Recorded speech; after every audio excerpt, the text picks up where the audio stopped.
Père Youré, prenez la parole.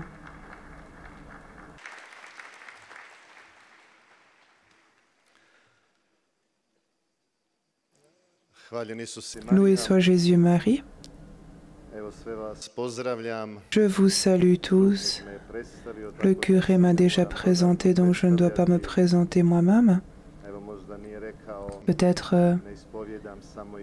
qu'il n'a pas dit que je ne suis pas le seul à confesser. Nous sommes 14 franciscains dans notre maison et nous avons tous le devoir de prendre soin de la pastorale ici à Medjugorje. Donc cela inclut bien sûr aussi et la confession et les catéchèses et les retraites. Et donc nous essayons de réaliser cela dans l'esprit franciscain, de rencontre joyeuse avec toute personne et de montrer que la personne est importante. Et ce qui est le plus important, c'est de porter la joie à chaque personne et de porter cette joie. Cette catéchèse, je voudrais la commencer par un message de Notre-Dame. Et ce message de Notre-Dame appartient à ce groupe des messages des 7 premiers jours, d'un message du 4e jour où Notre-Dame a dit la chose suivante. La paix, paix, paix, paix, uniquement la paix, que la paix règne entre l'homme et Dieu et parmi les hommes. Ce message a tant de signification et il est prophétique parce que je crois que de manière particulière, ce message a marqué ce lieu, Medjugorje, et lui a donné un charisme. Et lorsque Notre-Dame parle de la paix, bien sûr, elle ne parle pas de cette paix lorsque quelques personnes se rencontrent sur une place pour s'investir pour la paix dans un pays, même si cela ne l'exclut pas. Mais Notre-Dame, quand elle parle de la paix, elle pense particulièrement à la paix dans le cœur humain, et cette paix ne peut nous être donnée que par Jésus-Christ dans le sacrement de la réconciliation, car lui est la paix avec une majuscule. Et c'est pourquoi nous honorons ici Notre-Dame comme étant la reine de la paix, comme étant celle qui est médiatrice et nous mène à son Fils. Et en tant que mère, que bonne mère, elle nous mène, nous, enfants, à son Fils. Et regardez ce que un homme pourrait désirer plus sur cette terre aujourd'hui, si ce n'est la paix.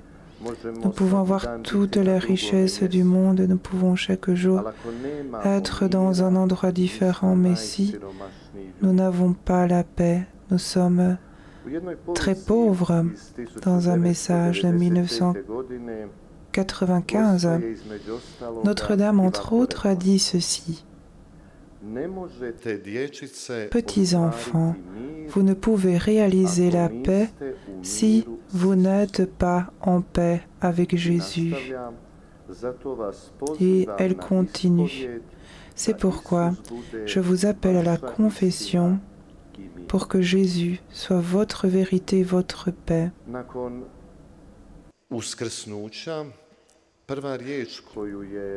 Après la résurrection, la première parole de Jésus à ses disciples a été « La paix soit avec vous ».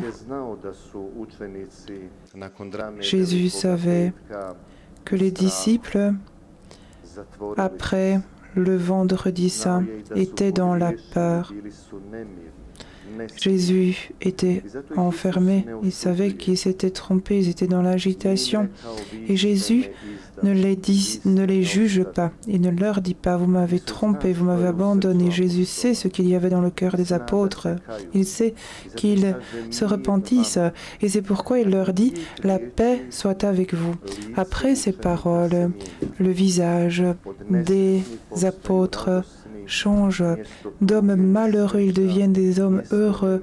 Il n'y a plus de place pour la tristesse et le regret, mais c'est la paix qui prend la place et les disciples et les apôtres vont sortir et aller annoncer la bonne nouvelle.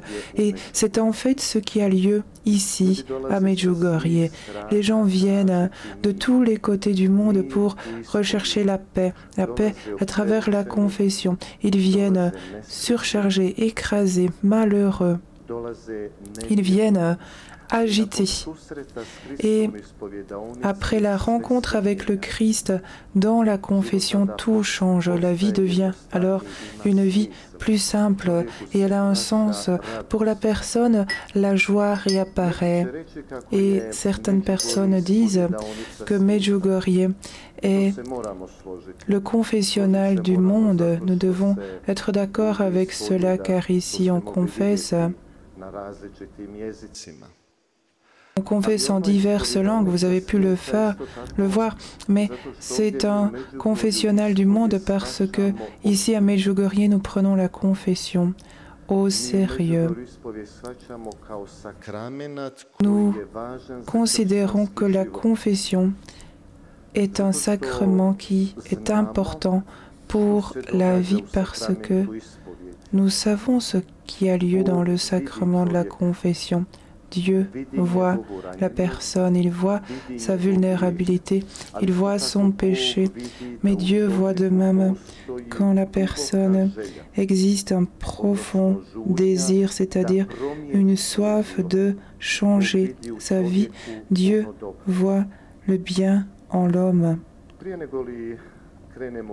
Avant de commencer à parler du sacrement de la confession et de ses caractéristiques, il est indispensable de dire quelque chose par rapport au péché et à l'expérience de cette blessure à cause du péché ou de cette expérience de notre propre vie dans le péché, car le péché est une chose qui a précédé le sacrement de la confession, car s'il n'y a pas de péché, nous ne pouvons pas parler du sacrement de la confession.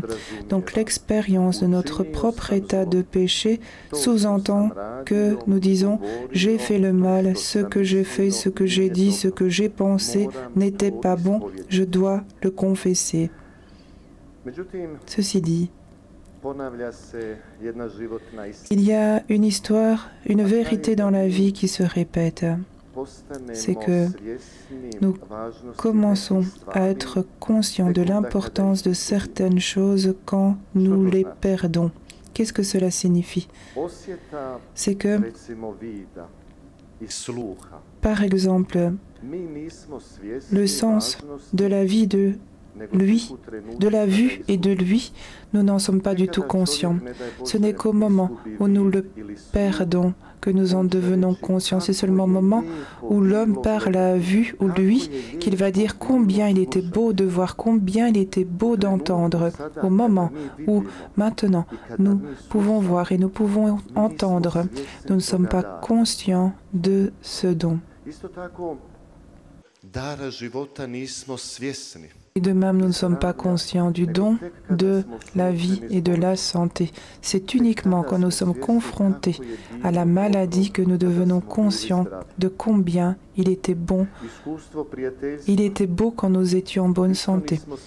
Cette expérience de l'amitié, nous n'en sommes pas conscients et c'est seulement quand nous perdons notre ami que nous disons combien cet ami nous signifiait. Et chers jeunes, c'est la même chose qui a lieu avec le péché. Quand nous péchons, cela est intéressant, nous ne dirons jamais au moment de notre péché, c'est un péché. Mais qu'allons-nous faire?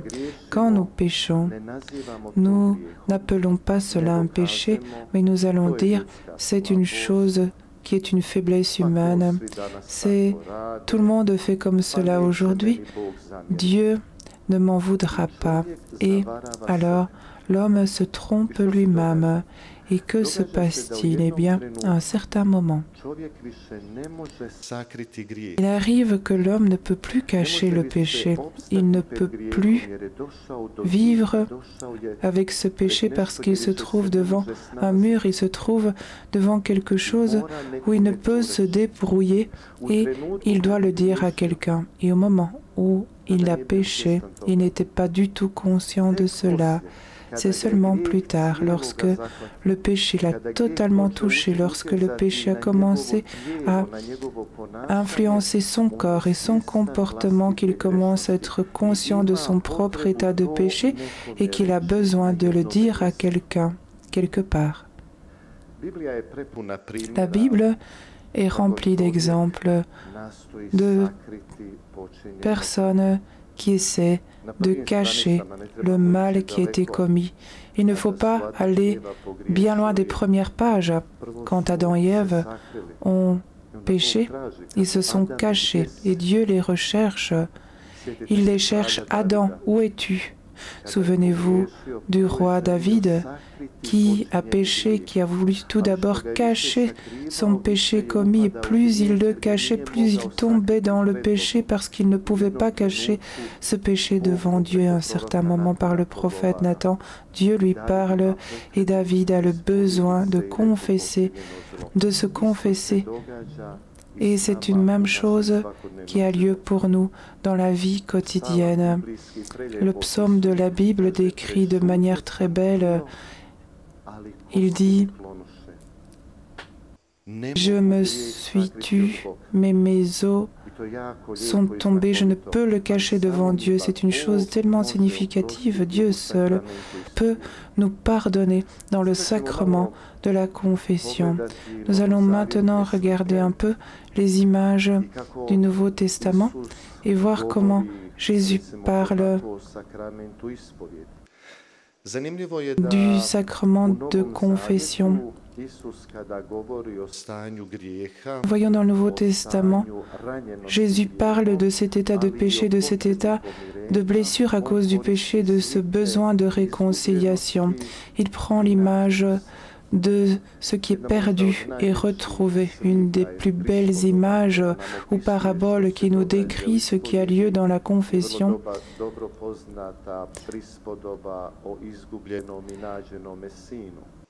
C'est la parabole donc du fils prodigue, ou dans cette image du fils prodigue.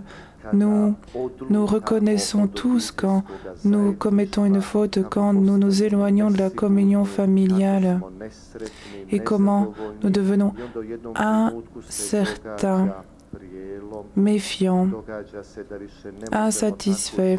Et ensuite, il y a une rupture et nous comprenons que nous ne pouvons plus vivre ainsi. Nous revenons dans la communion de notre Père céleste qui nous serre dans ses bras, nous pardonne nos péchés et nous couvre de cette robe blanche.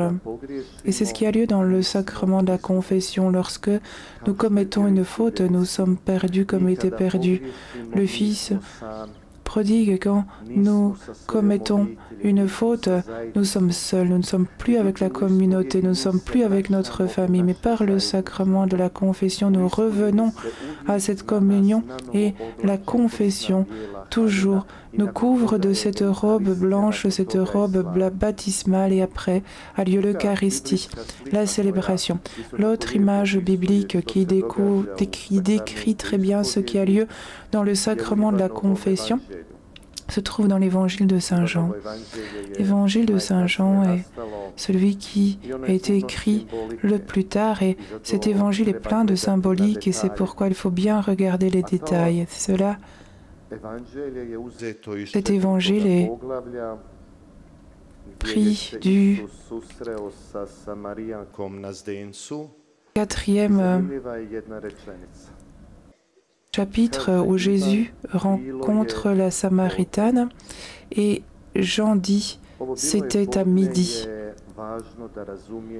Quand il dit c'était à midi, par cela il faut que nous comprenions ce qui se passe au sacrement de confession à midi. Le soleil est au zénith, Jésus est au puits avec la Samaritaine. C'est uniquement à midi que l'on peut voir la profondeur du puits. Le matin ou l'après-midi, cela est impossible. C'est uniquement par la lumière du Christ que nous pouvons voir la profondeur du puits. Quelle belle image, combien c'est beau, c'est ce qui a lieu dans la confession, par la lumière du Christ. Nous voyons la profondeur de notre propre âme et nous voyons ce gouffre, cette profondeur de notre propre péché. Et cette lumière du Christ a lieu par l'annonce de la parole. Le prophète David a reçu cette lumière par le prophète Nathan, qui lui a raconté cette parabole en lui rappelant son péché. Pour nous, la lumière du Christ est la parole de Dieu par la confession qui va éclairer ce gouffre de notre âme. Et c'est pourquoi il est écrit, il était midi. C'est un lieu privilégié. Le confessionnal est un lieu privilégié. Nous pouvons découvrir la profondeur de notre péché, la profondeur de notre âme. Et si nous allons un peu parler en dehors de la confession, pour chaque personne, il y a un besoin de dire son péché à quelqu'un, de se confier à quelqu'un. Vous avez ce roman de Dostoïevski, où tout le roman ne parle que de deux thèmes: comment cacher le péché commis et comment, à un certain moment, se comporter correctement et le dire. Très beau roman. Pour comprendre le besoin humain qui ne peut garder tout en lui.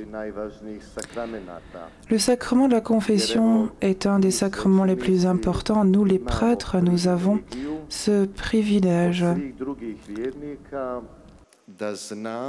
de savoir ce qui a lieu d'un côté et de l'autre côté du confessionnal.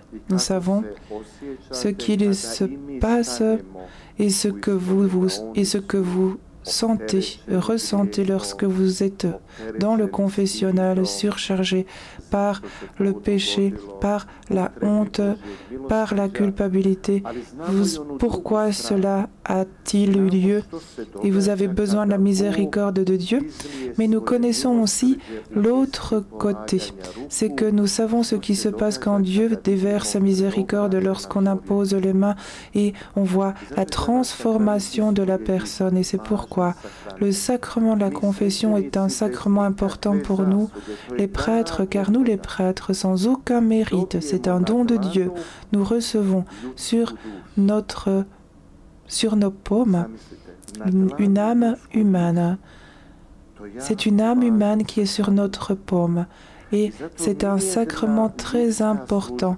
Et c'est pourquoi aucun ministère humain ne s'approche autant de la personne humaine que dans le sacrement de la confession. Nulle part le prêtre n'est proche de la personne. Nulle part le prêtre n'est plus proche de la personne que dans le sacrement de la confession.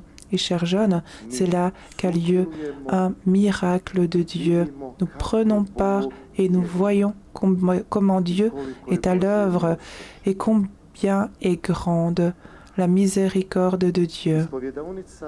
Le confessionnal est un lieu extraordinaire. Quand vous venez à Medjugorje, peut-être que la première chose que vous voyez lorsque vous venez ici, devant l'autel extérieur, vous voyez ces confessionnaux à votre gauche pour les Croates et à votre droite pour les pèlerins étrangers. Nous disons que le confessionnal est un lieu insolite parce que c'est le seul lieu sur la terre où je peux dire tout, vraiment tout.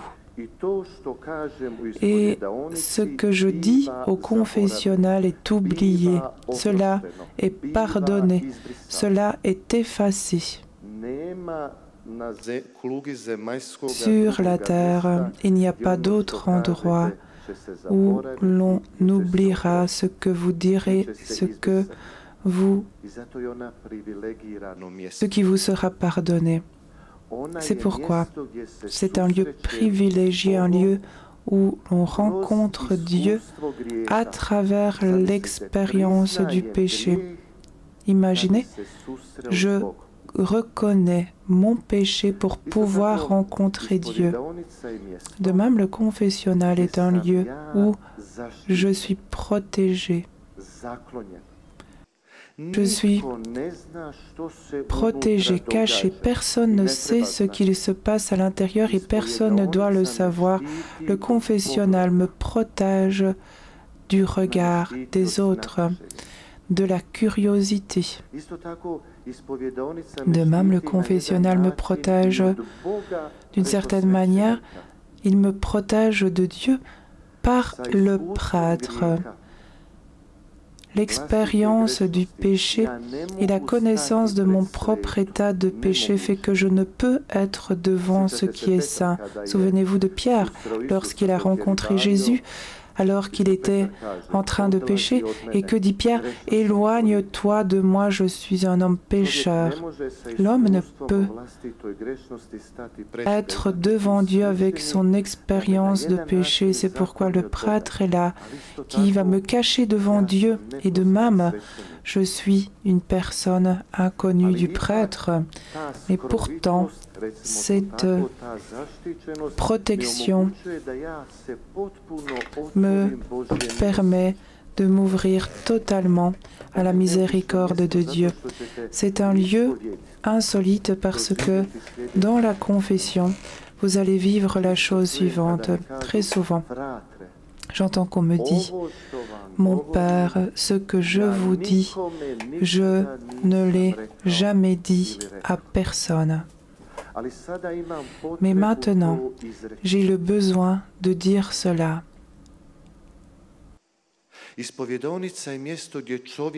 Le confessionnal est un lieu où l'homme ne peut plus jouer le jeu.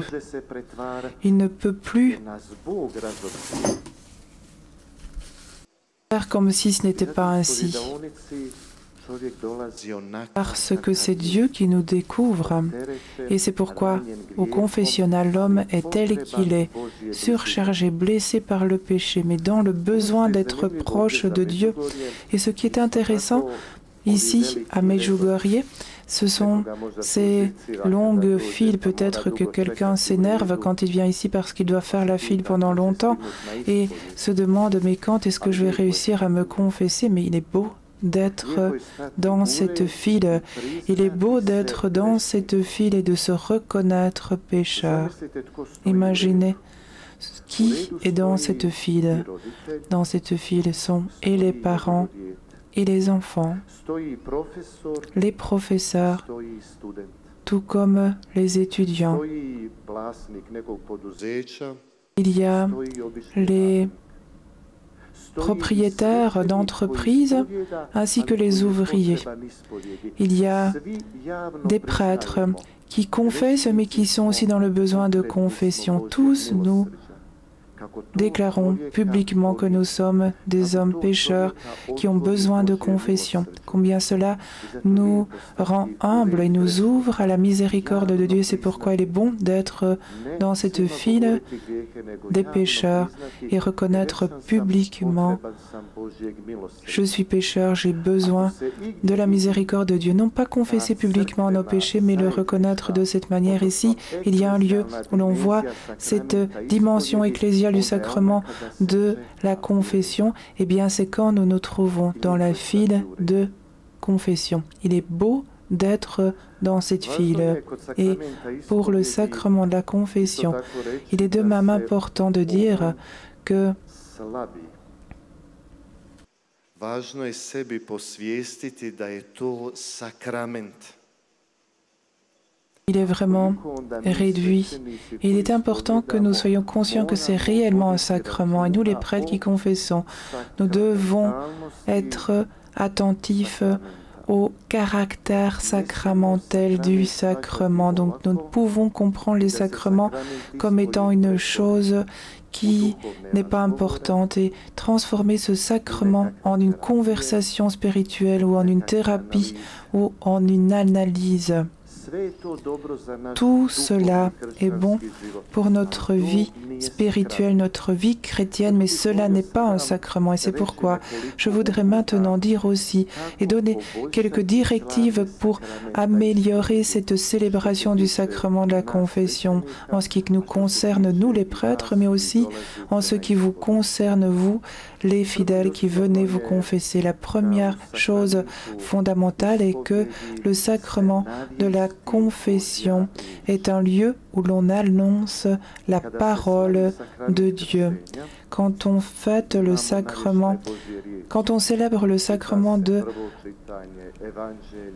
baptême, on a la parole de Dieu, on lit l'Évangile. Quand on a le sacrement de confirmation, on a à nouveau l'annonce de la parole de Dieu. Lorsque nous avons le sacrement du mariage, nous avons aussi l'annonce de la parole de Dieu. Dans le sacrement de la confession, cela est réduit malheureusement. Il peut y avoir un manque de compréhension.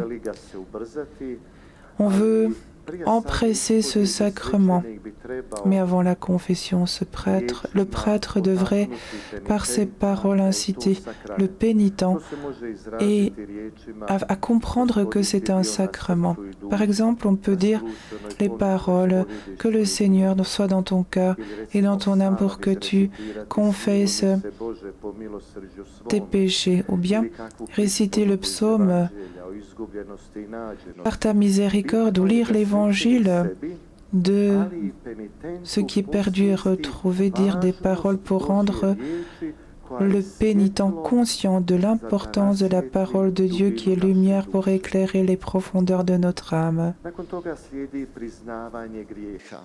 Donc après cela, il y a la reconnaissance des péchés.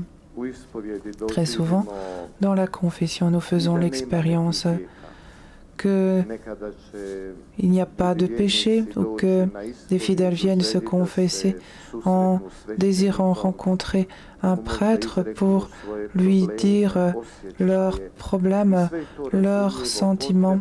Et tout cela est compréhensible et nécessaire, mais ce n'est pas le sacrement de confession. Et c'est pourquoi ce sacrement de confession doit être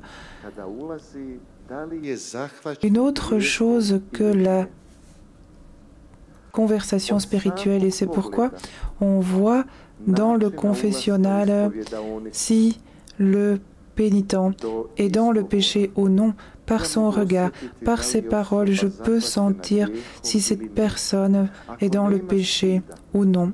Si il n'y a pas de honte, de sentiment de honte, si la personne ne rougit pas, si elle ne se comporte pas ainsi, elle n'est pas dans le sentiment de péché.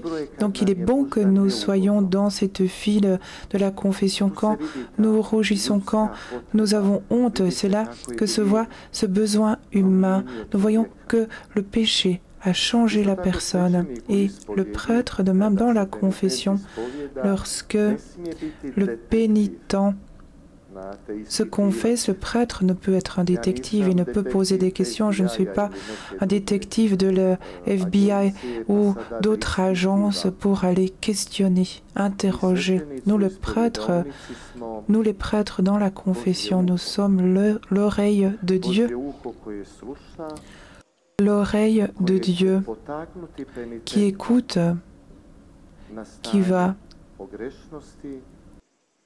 inciter le pénitent à découvrir son état de péché, lui donner des conseils pour se garder du péché. Le prêtre dans le confessionnal n'est pas un psychologue ou un psychothérapeute, ce n'est pas une psychothérapie qu'aller se confesser, même si cela peut avoir des effets thérapeutiques et spirituel, mais la confession est un sacrement. De même, pour la célébration du sacrement de la confession après avoir reconnu les péchés, il faut permettre à la force du sacrement d'être à l'œuvre. Et cela s'exprime par les gestes où le prêtre va imposer une main ou deux. Souvent, j'ai vu sans rien dire, je n'ai donné aucun conseil. Après avoir écouté les péchés, j'ai donné la pénitence lorsque j'ai étendu les mains pour dire la prière d'absolution. J'ai vu une transformation à la personne, un visage triste qui devient joyeux, l'agitation disparaît et la quiétude apparaît. Là, le Christ est à l'œuvre et pas moi. Et ça, c'est la force du sacrement de Maman. Après le sacrement de confession, il faudrait rendre grâce à Dieu, remercier. Pour la célébration du sacrement, cela peut être accompagné par les paroles du Seigneur. Le Seigneur est bon, son amour est éternel, ou un autre psaume d'action de grâce et de louange. Il y a des incompréhensions ou un manque de compréhension par rapport à cette chose. On peut voir après la confession qu'un prêtre serre le pénitent dans ses bras, l'embrasse. Cela n'est pas prescrit. Donc, je sens ce besoin. Je vois qu'il peut y avoir un besoin d'être proche avec le pénitent, mais cela n'entre pas dans le cadre du sacrement de la confession. Cela peut se vivre dans un temps de conversation spirituelle pour exprimer la compassion à la personne, mais il faut, dans le sacrement, garder la force du sacrement. Et moi, le prêtre, je ne peux me permettre d'improviser. Tout comme dans le sacrement du baptême, au lieu du signe de croix fait sur le front de l'enfant, je peux dire, je ne vais pas faire ce signe de la croix, je vais aller embrasser l'enfant. Cela peut être une chose sympathique, mais cela ne devient plus un sacrement, ou comme la célébration eucharistique. Dans ce sacrement, c'est comme si je disais, nous n'allons pas annoncer la parole de Dieu, lire l'évangile, mais nous allons prendre un texte d'un journal et le lire. Non, je ne peux, en tant que prêtre, improviser. Moi, j'ai le devoir dans le sacrement de confession de garder l'enseignement ecclésial et les prescriptions, et alors le pénitent va sentir et voir que c'est un sacrement et sentir sa force, sentir que c'était beau de célébrer ce sacrement de la confession. Aujourd'hui,